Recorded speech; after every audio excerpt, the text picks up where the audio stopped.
गजर कीर्तनाचा आणखी आनंद वाटतो मला, तर संतोष वाटतो नाही का। साक्षात जालना जिल्ह्याचं वैभव असलेले वैभव आणि अवघ्या महाराष्ट्राचंच वैभव आहे। खरं तर मी फॅन आहे, फॅन म्हणजे त्यापेक्षाही मोठा असू शकेल। बाबांचे अनेको मी गायन श्रवण केलेलं आहे।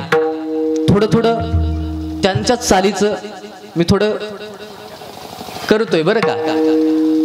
तर हरिभक्त परायण श्रद्धेय गुरुवर्य संतोष बाबा वाघ, जे गायनातले वाघ आहेत, ते बाबा इथं आलेले आहेत। तुम्हा सर्वांना त्यांचं दर्शन झालेलं आहे। तुम्ही गेल्या 4 दिवसांपासून त्यांचं रोज नित्य सुमधुर वाणीतून तुम्ही गायन ऐकता, मंत्रमुग्ध होता। निश्चितच मी बाबांच्याही चरणी दंडवत करतो। आणि खरं तर अतिशय प्राणप्रिय, आता मी भक्त कृष्णाचा आणि कृष्णाचा भक्त। चल विदुरा घर जाए उद्धव जी। बाबांचे कार्यक्रम मी बरेच ऐकले। आमच्या गावाशेजारी बाबांचा येडूत मध्ये खूप भव्य दिव्य 7 दिवसांपर्यंत अतिशय सुंदर। खरं तर आता इथं डॉक्टर आहे का कोणी? डॉक्टर डॉक्टर डॉक्टर आहे का? पाटील चिंगूट चिंगूट दिसायला लागले, बोलायला चिंगूट, हे काही वाजवल्याच्या नंतर टाळी वाजवायला चिंगूटपणा करतात। चिंगूट आहेत का तुम्ही? नाही ना? मग सांगा डॉक्टर आहे का कोणी? डॉक्टर नाही। अहो मला याच्यासाठी लागतं की माझ्याकडे एक हृदय आहे, ते चिरून थोडं थोडं यांना दिलं असतं, कारण आता एकच आहे, हे सगळे महारथी आहेत, हृदय हरण करणारे यांचे आवाज आहेत। अहो गाणं प्राप्त करणं हे खूप कठीण आहे, कारण गायनाची अंगी शक्ती अद्भुत आहे। त्या गायनामध्ये एवढी शक्ती आहे। रोगी को मिले आराम, भाऊ अनेको वेळा सांगतात की एखादा रोगी व्यक्ती असेल तर त्या रोग्यालाही आराम करण्याची शक्ती या गायनामध्ये आहे। अशी उद्धव बाबा गुरुवर्य उद्धवजी बाबा शिंदे हेही उपस्थित आलेले आहेत, त्यांच्याही चरणी दंडवत करतो। इकडे खरं तर यांच्यासाठी तर नृतावसाने नटराज राजो नन्नाद ढक्काम नवपंच वारम उद्धरतु कामा सनकादि सिद्ध्या नेतत द्विमरसे शिवसूत्र जालम। मृदंगाचं असं वर्णन येतं शास्त्रामध्ये की हा केवळ वाजवण्याचं नाही, वाजवण्याचं एक साधन नाही, तर ते उद्धाराचं साधन आहे। उद्धरतु कामा सनकादि सिद्ध्या नेतत द्विमरसे शिवसूत्र जालम, यातून उद्धार होतो। हा जर आवाज तुमच्या कानावर आला ना, तुम्ही मग कुठेही असाल, शेतामध्ये असाल, बाहेर असाल, कुठेही असाल, हा आवाज आला तर त्याचा उद्धार होतो। उद्धरतु कामा सनकादि सिद्ध्या नेतत द्विमरसे शिवसूत्र जालम, उद्धार होतो। आणि आज प्रत्यक्ष खरं तर मृदंग वाजवणं आणि मृदंग साध्य करणं यामध्ये जमीन आसमान याहूनही पेक्षा फरक आहे। खरं तर बाबांनी हा मृदंग साध्य केला आणि आज त्या मृदंगातून तुम्हा सर्वांचा उद्धार ते करायला लागलेले आहेत। त्यांच्याही चरणी हरिभक्त परायण नाना म्हणतात नाही का, अवघा महाराष्ट्र नाना म्हणतात। अवघ्या महाराष्ट्राने त्यांना डोक्यावर घेतला असे हरिभक्त परायण पांचाळ गुरुजी हेही उपस्थित आहे। मी त्यांच्याही चरणी दंडवत देतो। या कीर्तनाला पारायणाला रोज नित्य आहे। आपले जवळचेच बोरखेडीचे या छोट्या बोरखेडी, खरं तर ती मोठी आहे आणि ही छोटी आहे। ज्यांनी आत्ताच सांगितलं 30-40 घरं आहेत म्हणे इथं, पण असा भव्य दिव्य कार्यक्रम सुरेशजी महाराज हेही उपस्थित आहे, त्यांच्याही चरणी दंडवत करतो। आमचे हरिभक्त परायण श्रद्धेय नंदकिशोर बुवा हेही उपस्थित आहेत, विष्णूजी आहेत, बाबा आहेत, आदी करून सर्व मंडळी आहे। आणि हा जो नियोजन करणारी मंडळी आहे, सर्व गावकरी मंडळी, तथा आता हत्ती के पाव में सब के पाव नाही का, तुम्हा सर्वांचे श्रद्धेय, तुम्हा सर्वांचे अधिष्ठान, तुम्हा सर्वांचं एक स्थान हरिभक्त परायण मंगलरावजी पाटील नाही का, यांच्या या पवित्र कार्यातून हा चालत असलेला अखंड हरिनाम सप्ताह आणि या सप्ताहामधील हा उपदेश परत प्रकरणातील 4था दिवस. आज 4थ्या दिवसाची सेवा उपदेश प्रकरणाची असते, म्हणून सर्वांच्या पाठातील उपदेश प्रकरणाचा अभंग घेतलेला आहे.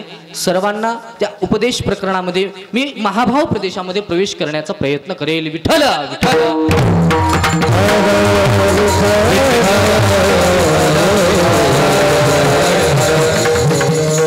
प्रस्तुत अभंगामध्ये तुकोबराय 3 प्रकारचा विचार करायला लागलेले आहेत, पण विचार करत असताना सांगतात, तुकोबराय सांगायला लागलेले आहे की 3 प्रकारचं जीवन आहे. 3 प्रकारचं जीवन. एक कर्म प्रधानम साधु जीवनंतु, भोग प्रधानम पशु जीवनंतु. हो, आणि तृतीय जीवन सांगायला लागलेले आहे विचार प्रधानम नृ जीवनंतु. 3 प्रकारचं जीवन सांगितलेलं आहे. एक कर्मप्रधान जीवन सांगितलेलं आहे, तर कर्मप्रधान जीवन सांगत असताना सांगतात हे कर्मप्रधान साधूचं जीवन आहे. खरं तर कर्मप्रधान शास्त्राने दिलं तर, आणि तुकोबराय नाथ बाबा असं वर्णन करतात की साधूला कर्म करण्याची गरज नाही. का?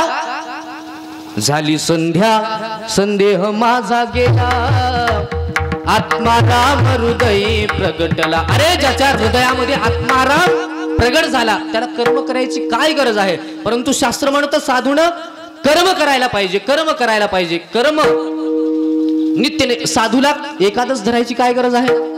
साधूला एकादश धरायची गरज आहे का? काहीही गरज नाही. परंतु शास्त्र असं सांगतं की जर साधूने एकादश सोडली रे सोडली की हा समाजही एकादश सोडूनच देणार. आज मी एकादश नाही धरली तर लोक म्हणणार अरे महाराजांनाच नाही धरली तर काय गरज आहे, आपण काय धरायची एकादश, चालू द्या. मग एकादशीलाही झिंगनांग चिकनांग नाही का? महाराज साधूला कर्म करायला लावायला लागलेले आहे. साधूला काहीही गरज नाही, काहीही गरज नाही एकादश. पण गीता अशी सांगती ही यद्यदा चरती श्रेष्ठ तत्तदेवोत्तरो जनः श्रेत प्रमाणम कुरुते लोकस्तदनुवर्तते. अरे हा जो समाज आहे ना तो साधूकडे पाहून जीवन जगत असतो, साधूकडे पाहून जीवन जगतो. जसं जर साधूने एकादश सोडली रे सोडली, जसा साधू वागेल त्याच पद्धतीने संत हे जे समाज आहे तसाच वागत असतो. मग साधू तो जर वाम मार्गाने गेला तर समाजही वाम मार्गानेच जाणार. विठ्ठला विठ्ठला.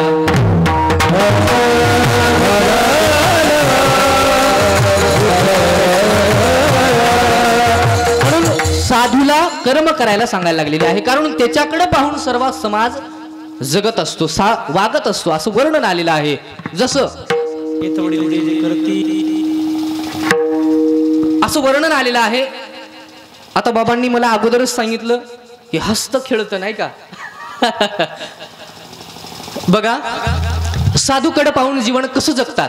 एका वर्णन आलेलं आहे उपनिषदामध्ये, असं वर्णन आलेलं आहे की एका घरामध्ये एका व्यक्तीला, एका सासूला 3 सुना होत्या. 3 सुना. ओ सुना ऐका, सुन लो जरा. एका सासूला किती सुना होत्या? किती? 3. हा 3 सुना होत्या. आता 3ही सुना नित्य तिने भांडण लागू नये. आता खरं तर सून कशी वागावी हे सासूच्या हातात असतं, सासूच्या हातात. सासू जशी वागली तशी सून वागत असते. मी त्यावरून सांगतो यद्यदा चरती श्रेष्ठ तत्तदेवोत्तरो जनः. त्या सुनाकडे, त्या सासूकडे पाहून सुना वागत असतात. त्या सासूने काय केलं, तिघींनाही वेगवेगळं काम वाटून दिलं. एकेला धुणी भांडी करायला लावायला लागली, एकेला स्वयंपाक करायला लावायला लागलेली आहे, एकेला शेताकडे जावायला लागलेली आहे. मग आता काय झालं, एके दिवशी एका सुनेने, जिच्याकडे स्वयंपाकाची सेवा होती, तिने सुंदर असा स्वयंपाक बनवला, सुंदर. आणि स्वयंपाक बनवल्याच्या नंतर भाजी फोडणी दिली. आता मला सांगा ओ बाया हो, भाजीमध्ये मीठ कधी टाकतात? कधी टाकतात? भाजी खाऊन झाल्यावर? कधी? अहो भाजी उकळत उकळत आल्याच्या नंतर मीठ टाकत असतात. का? कारण मीठ हे कुठलाही त्याच्यातून काही सारच मिळत नसतं, म्हणून शेवटी टाकत असतात. तर काय झालं, आता ही जी स्वयंपाक बनवला, जिने सुंदर अशी भाजी फोडणी दिली, आणि फोडणी दिल्याच्या नंतर मीठ टाकायला आता तिला काहीतरी निरोप आला, तुला लवकरात लवकर इकडे तुझ्या नवऱ्याने बोलवलेलं आहे, लवकर चल. तिला बोलवण आलं, भाजी तर उकळायला लागली, आता मीठ कधी टाकू. मग तिने काय केलं, जी धुणं भांडी करणारी होती तिच्या जवळ गेली. ओ जाऊबाई तुम्ही काय करा, तुम्ही त्या भाजीमध्ये एकदा मीठ टाका.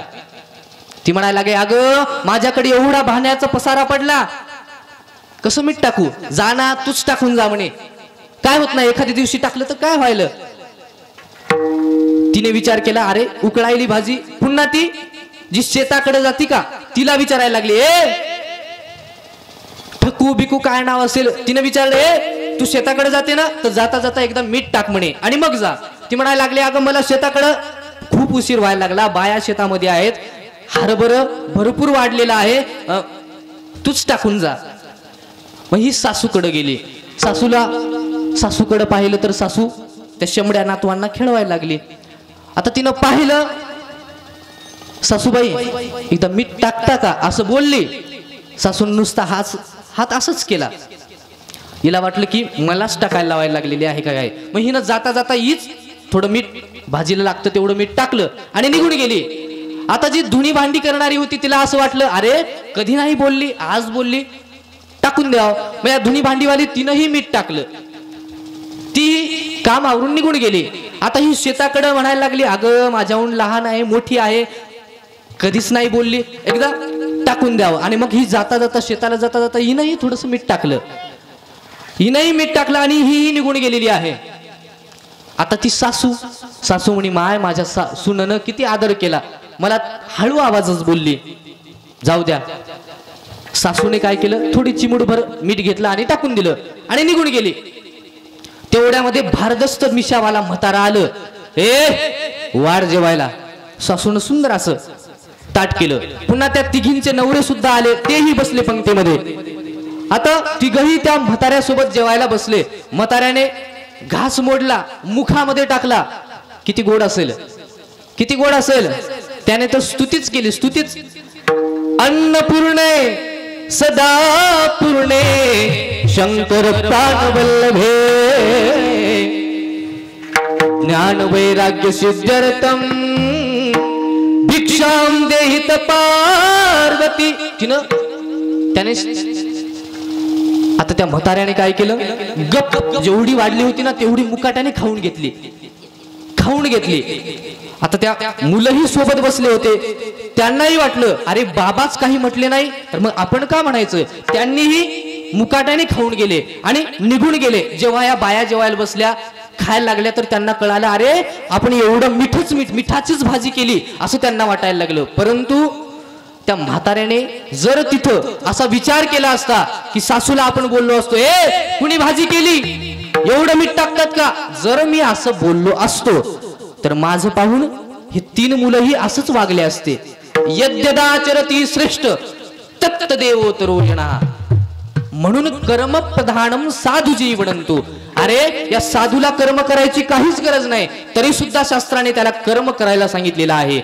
म्हणून म्हणतात, बहती गंगा फिरता साधू, बहती गंगा फिरता साधू. साधू फिरत राहत असतो नाही का, असं सुंदर वर्णन आलेलं आहे. कर्म प्रधानम साधू जीवनंतु. दुसरं जीवन सांगायला लागलेले आहे पशूंच. पशु त्याचं सुद्धा जीवन भोग प्रधानम. पशु आत्ताच पशु काय पाप. आत्ताच गाडी लावली इथं मंदिराच्या शेजारी, यांनी इथं हार घातला आणि तिकडे त्यानं पशुनं गाडीवर अभिषेक करून टाकला. हो, येता येता तो अभिषेक करत होता. पशु काय पाप, त्याला काय माहित ही नारायण महाराजांची गाडी आहे म्हणून. त्याने तिथं कुत्र्याने धार सोडली, अभिषेक करून टाकला. ते म्हणे इकडे महाराजांना नारळ देतात, आपण अभिषेक करून घेऊ नाही का. त्याने अभिषेक केला. म्हणून पशु काय पाप पुण्य त्याला काहीही नाही. उत्तम मध्यम भोग भोगिते. पशूंना काहीही पाप पुण्य जाणत नाहीत. म्हणून भोग प्रधानम पशु जीवनंतु. परंतु तिसरं विचार सांगायला लागलेले आहे. तिसरं जीवन सांगतात विचार प्रधानम नृ जीवनंतु. नृ माने नर, नर माने मनुष्य. या मनुष्याचंच एकच शरीर आहे की त्यातून भगवंताची, विचाराची, सांगड घालता येते, अरे विचार करता येतं. हे केवळ मनुष्यालाच विचार करता येते. म्हणून काय, आपुला आपण करावा विचार, प्रसन्नते सार मनगाही. सांगतात मनुष्यालाच विचार करता येतं. अन्य तुम्ही असं कधी पाहिलं का की 2-3 म्हसडी आल्या इथं बाळूमामाच्या मंदिराजवळ बसल्या आणि मस्त असा टाळ मृदंग घेऊन वाजवायला लागल्या, पाहिलं का? म्हशी भजन करताना पाहिलं का?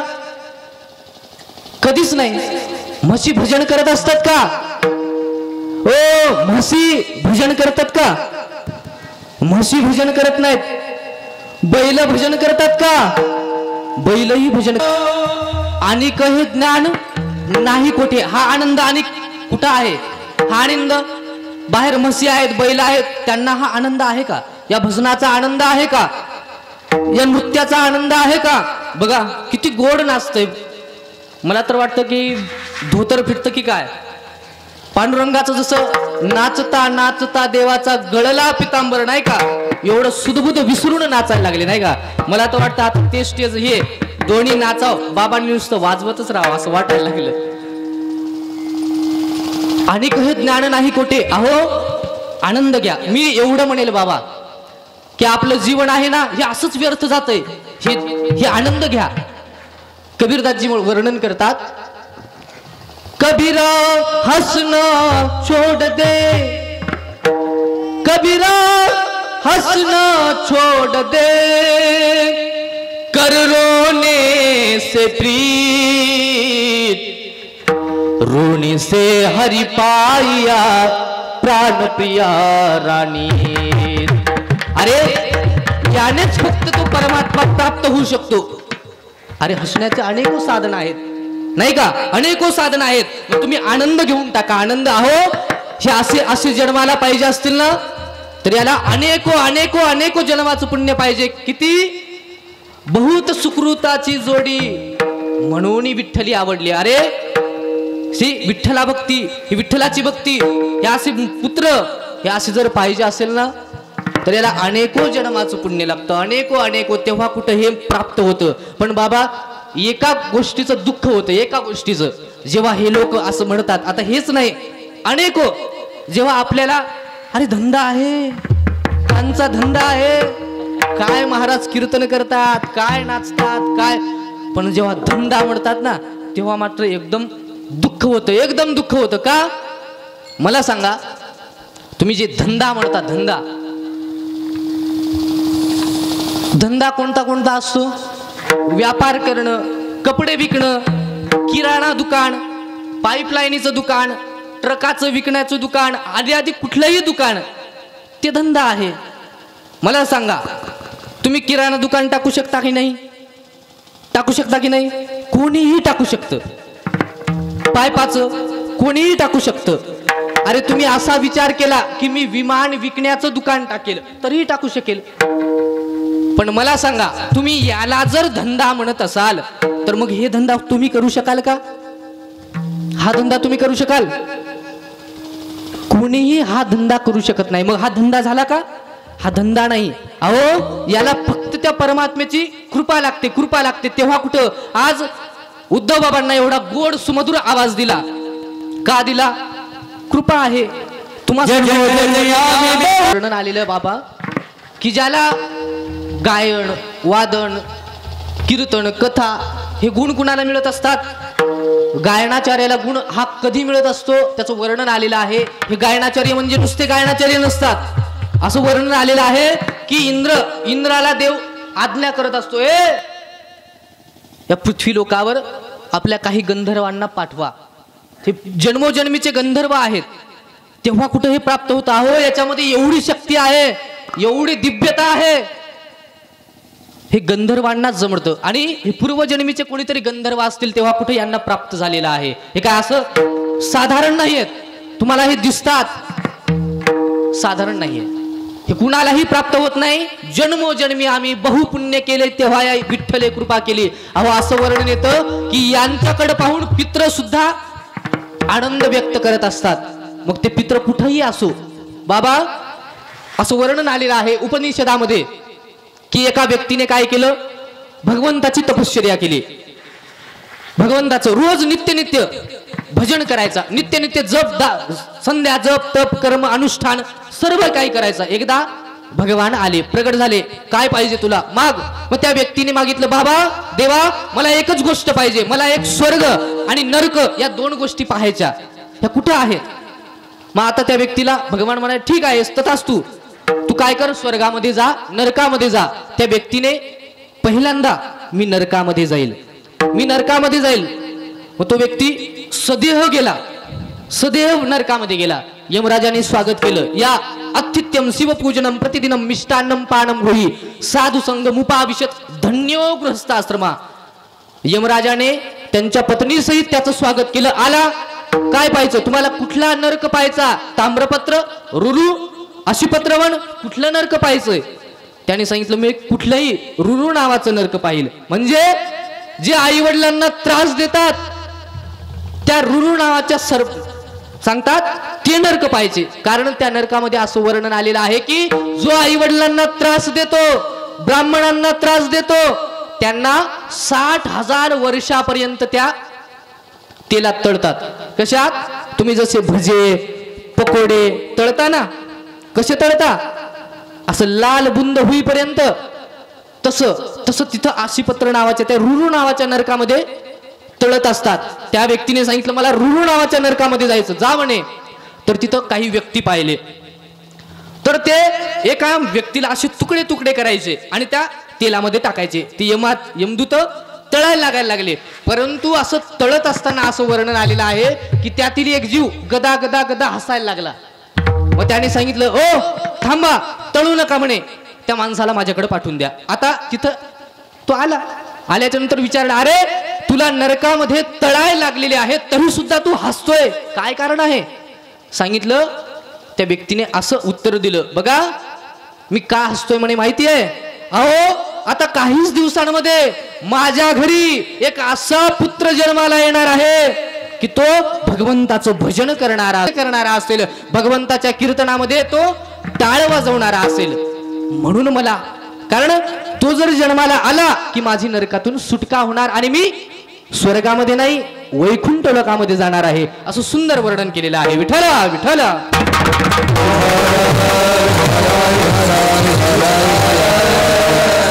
मी काय सांगतोय, असे पुत्र, असं हे प्राप्त करण्यासाठी याला जन्मोजन्मीचं पुण्य लागतं. अरे पित्र सुद्धा खुश होत असतात, ते नरकामध्ये जरी पित्र असतील तरी सुद्धा ते आनंद व्यक्त करत असतात, असं वर्णन आलेलं आहे.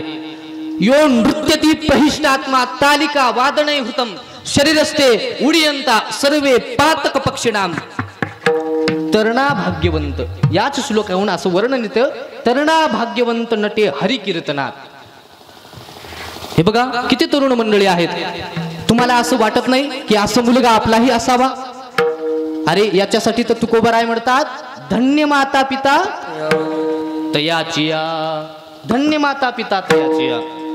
इथं जो नृत्य करतो, इथं जो टाळ घेतो, तालिका वादने हृतम.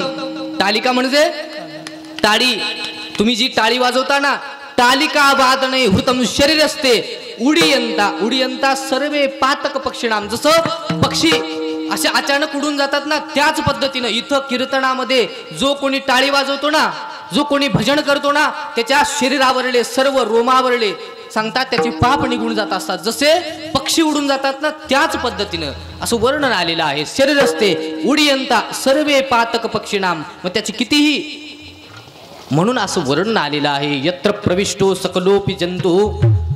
एवढं या मंडपामध्ये यत्र प्रविष्टो सकलोपी जंतु, इथं जंतू, किडा, कीटक, मुंगी यांचा सुद्धा उद्धार होऊन जातो. म्हणूनच म्हणतात यारे यारे लाल. माता यांच्या आई वडिलांना कुठलाही विचार करायची गरज नाही. का? कारण हे त्यांच्या पोटी जन्माला आलेले आहे, यांचा उद्धार होणारच, म्हणून यांना विचार करायची गरज नाही. तुकोबराय म्हणतात पशुही विचार करत नाही. मग विचार कोण करतो आणि कसा करतो हे अभंगाच्या प्रथम चरणामध्ये वर्णन.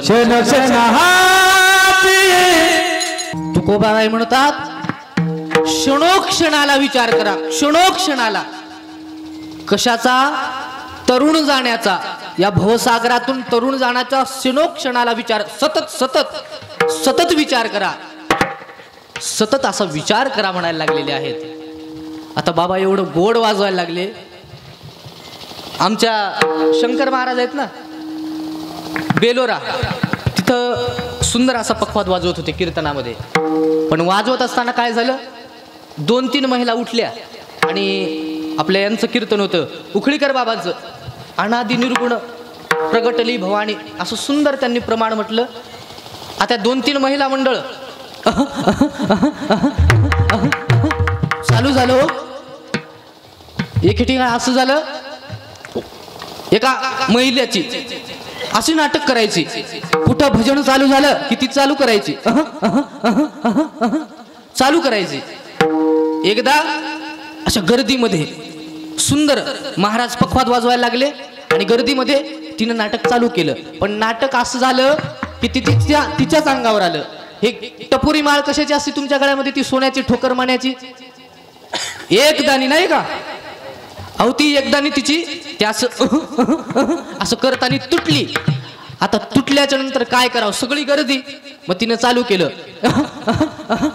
धनी धनी धनी धनी मनी मनी मनी मनी, याचा याचा याचा याचा, इथं इथं इथं इथं तिथं तिथं तिथं.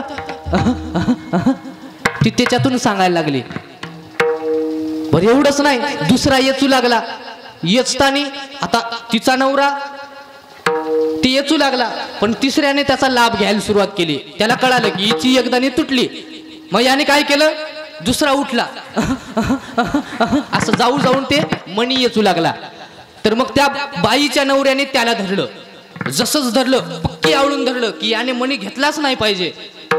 मग आता ते काय करायला लागलं, त्याच्या खिशात होत्या बिड्या बिड्या पुड्या. मग त्यानं काय केलं, बिड्या बिड्या बिड्या बिड्या मोडतील मोडतील मोडतील मोडतील, महाग महाग महाग महाग झाल्या झाल्या झाल्या झाल्या. जीएसटी वाढली ना, महाग झाल्या म्हणे. त्याने असं सांगण्याचा प्रयत्न केला. आता बाबा एवढं गोड वाजवतात, इथं येऊ नका, अंगात येऊ देऊ नका. अधिष्ठान हे आहे नाही का. क्षणोक्षणाला विचार करायला लागले, क्षणोक्षणाला, प्रत्येक क्षणाला तुम्ही काय करा तर तरुण जाण्याचा विचार करा. परंतु असं तुकोबाराय म्हणायला लागलेले आहे की 3 माणसं आहे की ते विचारच करत नाही. त्याला तुकोबाराय म्हणतात मादी मादी. गाथ्यामध्ये वर्णन आलेलं आहे. तुकोबाराय म्हणतात की 3 व्यक्ती आहेत, 3 लोक आहेत की ते विचारच करत नाहीत. मग त्याचं वर्णन करतात मादी. म आहे ज्याचे आधी, शब्दानाम अनेक अर्थात्वात व्याकरणामध्ये म आहे ज्याचे आधी, ते व्यक्ती विचार करत नाही. त्यामध्ये पहिल्यांदा येतं मासी. मासी म्हणजे ही अंगावर बसते ती मासी. न विचारिता बैसता मासी, असं प्रमाण आलेलं आहे. न विचारिता बैसता मासी. मासी विचार करत नाही, हे गरम आहे की थंड आहे की ती बसते, ही मासी विचार करत नाही. तुकोबाराय म्हणतात दुसरी एक मासी आहे ती विचार करत नाही. कुठली मासी, तर तिचं वर्णन करताना म्हणतात मासी मासोळ्या. इथं तळ आहे ना, तळ, ती मासोळी विचार करत नाही. त्याचं वर्णन कबीरदासजी करतात. तुम्ही मासोळ्या पकडता का? कोणी? कोणीच नाही. बरं मी एकदा मासोळ्या पकडाय गेलो. ते गळ असते ना, गळ गळ गळच म्हणतात ना. त्या गळाला काय असतं, असा काटा असते, काटा. आणि त्या काट्याला शिदड कापतात, शिदड, आणि त्याला टोचतात आणि शिदड असं पाण्यामध्ये तो गळ टाकतात. जसाच गळ टाकला की ती मासी काय करते, ती विचारच करत नाही. तरी कबीरदासजी म्हणतात ती तो जो तुटलेला जो गांडूळ असतो ना, शिदड असतो ना, त्या मासीला म्हणत असतो मताव मताव मेरे लिए. हे मासी, मताव मताव मेरे लिए, मैं आधा हुआ तेरे लिए, तू आएगी मेरे लिए, तू ऊपर खड़ा है तेरे लिए. तू जर विचार करून जर आली तर ठीक आहे, तू विचार कर, येऊ नको येऊ नको. जर तू माझ्याकडे आली तर मग तू मरणार निश्चितच आहे. फुटोनिया घोसा, फुटोनिया घोसा मरण पावे. तिसरा व्यक्ती कोण, तर तो मनुष्य सांगतात. मनुष्य सुद्धा विचार करत नाही, तो सुद्धा विचार करत नाही. न विचारिता ठाया ठाव काय भुंकितो गाढव, विचार करत नाही. काही काही लोक बोलताना काहीही परळून जातात. आता हे आमदार खासदार सकाळी सकाळी इकडे अंत्यविधीला जातात आणि संध्याकाळचं कीर्तनात येतात. मग आता आल्याच्या नंतर सराव पडतो, काय बोलायलो, काय भुंकितो गाढव, काही कळत नाही, अक्कल नाही, काय बोलायलो काही तारतम्य नाही, बोलतात. वा, खूप सुंदर महाराजांनी हे केलं आणि त्याबद्दल मी या सगळ्यांकडून महाराजांना भावपूर्ण श्रद्धांजली देतो. कोण म्हणतं? आमदार खासदार साहेब जो कोणी येतो तो, अरे न विचारिता ठाया ठाव काय भुंकितो गाढव, विचार करत कोण? तुकोबराय म्हणतात मनुष्य सुद्धा विचार करत नाही. एक तुकोबरायचं प्रकरण आहे, नवरी प्रकरण आहे, नवरी. त्या प्रकरणामध्ये असं वर्णन करतात की एका मुलाचं एका मुलीचं लग्नच जमत नाही. कसंच लग्न जमत नाही. लग्नासाठी त्यांचं वय 30-30, 32-32, 40-40 होऊन जातं, तरी सुद्धा जमतच नाही. मग एके दिवशी काय होतं, जत्रेमध्ये जिचं जमत नाही, ज्याचं जमत नाही ते दोघं एकमेकाला भेटतात आणि भेटल्याच्या नंतर मग दोघं एकमेकाला म्हणतात, तुझं वय किती आहे? माझं 40 आहे, माझं 32 आहे. मग आपलं जमतं. हो, मग आता तू तुझ्या बापाला सांग, मी माझ्या बापाला सांगतो. मग दोघांचे मायबाप आले, लग्न पक्क झालं. पक्क झाल्याच्या नंतर सुंदर लग्नाची तिथी मुहूर्त काढला आणि मुहूर्त काढल्याच्या नंतर आता नवरी मेकअप मध्ये गुंतली, नवरदेव तिकडं त्या वरातीकडं नाही का, वरातीकडे गुंतला. तो नाचायला लागला, कारण अरे 40 वर्ष झालं लग्नच जमत नव्हतं, आता जमलं तर नाचून घ्या असं त्याने विचार केला आणि तो नाचायला लागला. हे तुकोबरायचे प्रकरण आहे हा, सांगतात. पण इकडं लग्नाचा मुहूर्त झाला तरी सुद्धा नवरदेव मंडपा येत नाही, मंडपातच येईना नवरदेव. आता तेवढ्यामध्ये एक म्हातारं उठलं, म्हातारं अलाउशिंग करायला. म्हणतात ना ते नवरीचे मामा नवरीला घेऊन या, नवरदेवाचे मामा नवरदेवाला घेऊन या.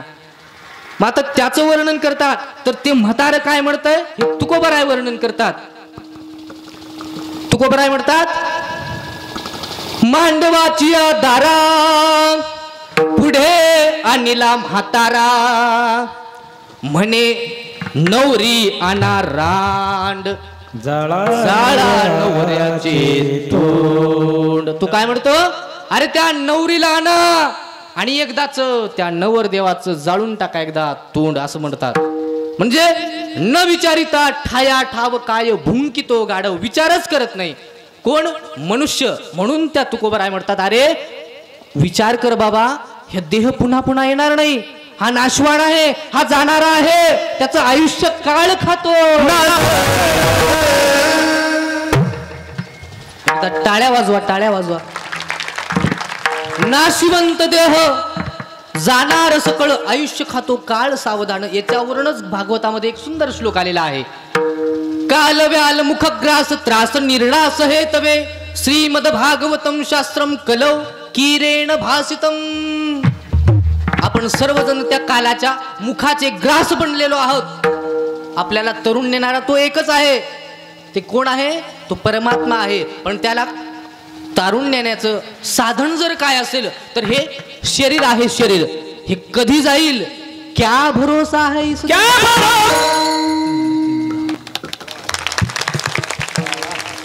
क्या भरोसा है इस जिंदगी का, साथ देती नहीं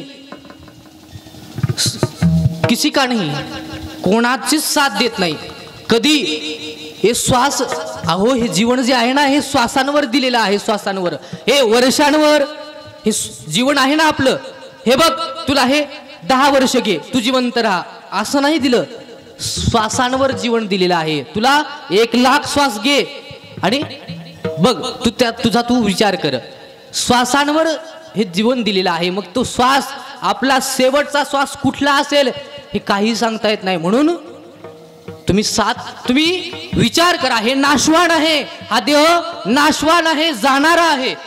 कधी मरेल, कधी श्वास थांबेल हे कोणीही सांगू शकत नाही, कोणीही नाही. म्हणून तुम्ही भजन करा.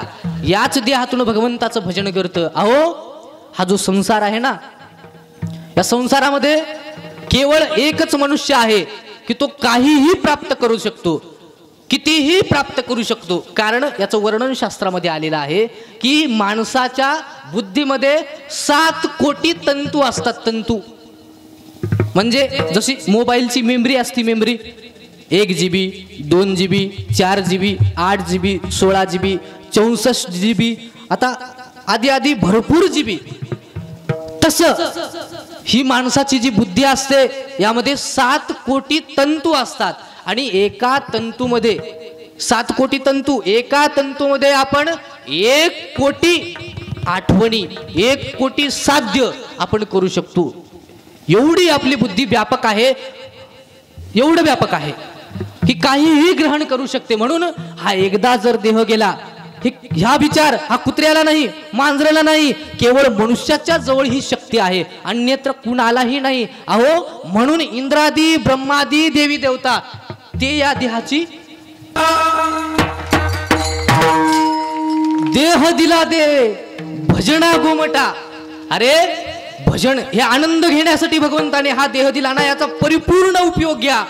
पुन्हा पुन्हा मिळणारा नाही हा देह, हे एकदाच मिळणार आहे. अरे याला प्राप्त करण्यासाठी किती किती प्रयत्न करावे लागतात. व्याकरणामध्ये आपलं विचार सागरामध्ये असं वर्णन आलेलं आहे की हा जर नरदेह प्राप्त पाहिजे असेल तर त्याला असं वर्णन येतं, जर तुम्हाला पशुपक्ष्यांचं जीवन पाहिजे असेल, ऐका, कुणाला जर पशुपक्षी व्हायचं असेल तर त्याच्यासाठी काय करावं लागेल.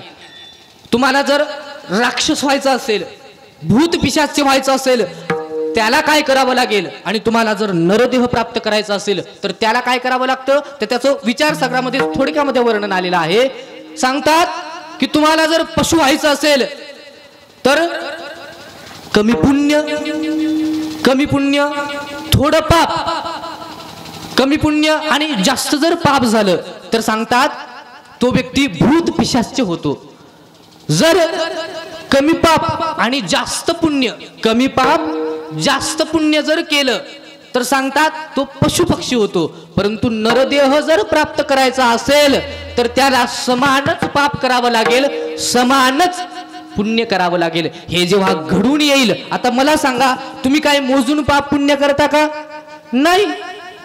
हे घडून आल्याच्या नंतरच तुम्हाला हा नरदेह प्राप्त होऊ शकतो, नाहीतर नाही.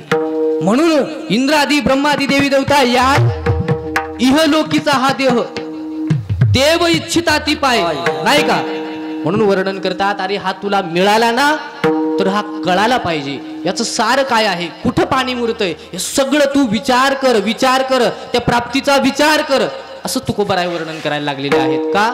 कारण हा जाणारा आहे.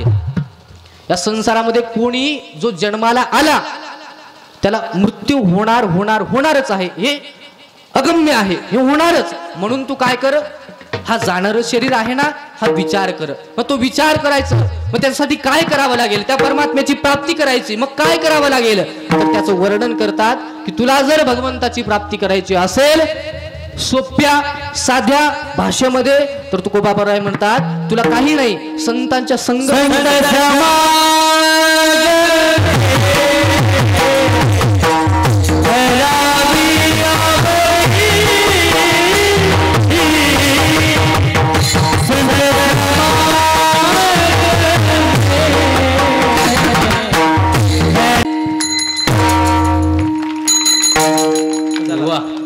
संत समागमे धरावी आवडी, करावी तातडी परमार्थाची.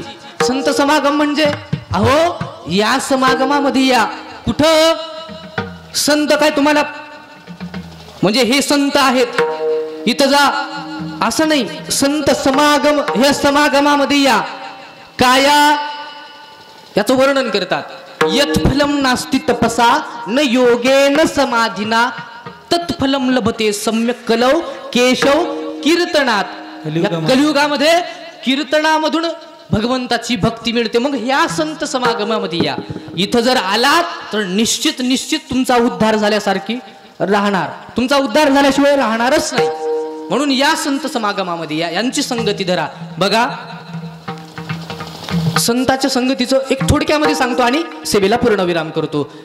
बस असते, बस असते ना, एसटी ज्या आता बंद झाल्या त्या किती चाकाची असते?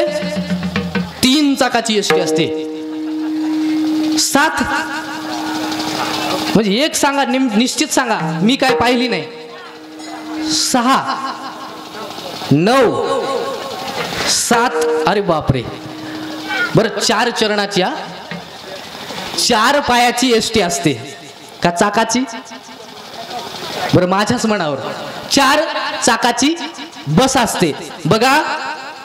समोर जो असतो माणसांची धावपळ, जेव्हा एसटी भरते बस स्टँडवर येते तेव्हा लोकांची धावपळ याच्यासाठीच असते की मी समोर बसणार, मी समोर बसणार, मी समोर बसणार. का? अहो 4 चाकाची एसटी आहे, पण जे माग बसतात किती आनंद घेतात माग बसणारे, असे नाचतच. आता असा जर रस्ता असेल असा नाचतच येतात की नाही? मागच्यांना का दुःख होत असेल? 4च चाकाची एसटी आहे पण मागचे दुखी आणि जे समोर बसतात ते मस्त असे घुरत राहतात, घुरतात. एवढी झोप गाढ घेतात का? त्यांना काहीच लागत नाही, आदळतही नाही, दुखतही नाही. का? अरे एसटीच आहे, 4च चाकाची आहे, मागही 2 चाका आहेत, पुढेही 2 चाका आहेत, मग मागच्यांना दुःख आणि समोरच्यांना आनंद का? काय कारण आहे? अरे ते समोरचे जे असतात ना ते चालकाच्या जवळ बसतात आणि या देहाचा चालक कोण आहे? कोण आहे? तो परमात्मा आहे. जो परमात्म्याच्या जवळ राहतो, जो परमात्म्याच्या जवळ असतो त्याला आनंदच आनंद आहे, आणि जो परमात्म्यापासून दूर असतो त्याला दुःखच दुःख आहे. करिता भरोवरी दुरावसे दुरी, दुरावसे दुरी, त्याला दुःखच दुःख आहे. एसटी 4च चाकाची आहे. तसं तुम्ही या संत समागमामध्ये या, निश्चित तुमचा उद्धार होईल. मग तुम्ही काय करा? उद्धार होईल, परंतु तुम्ही विषयासक्त आहात, विषयारत आहात, तर तुम्ही त्या विषयामध्ये गुंतू नका. शेवटच्या चरणामध्ये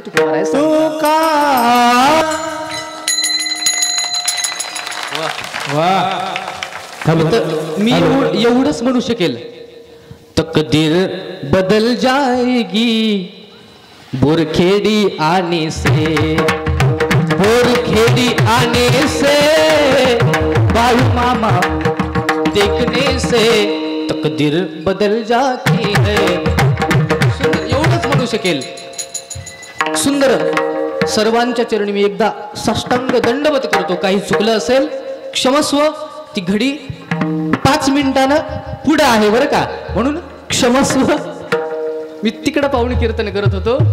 असो, झालेली सेवा बाळूमामाच्या चरणी समर्पित करून एकदा त्यांचा जय जयकार करा. बाळूमामाच्या नावाने ज्ञानेश्वर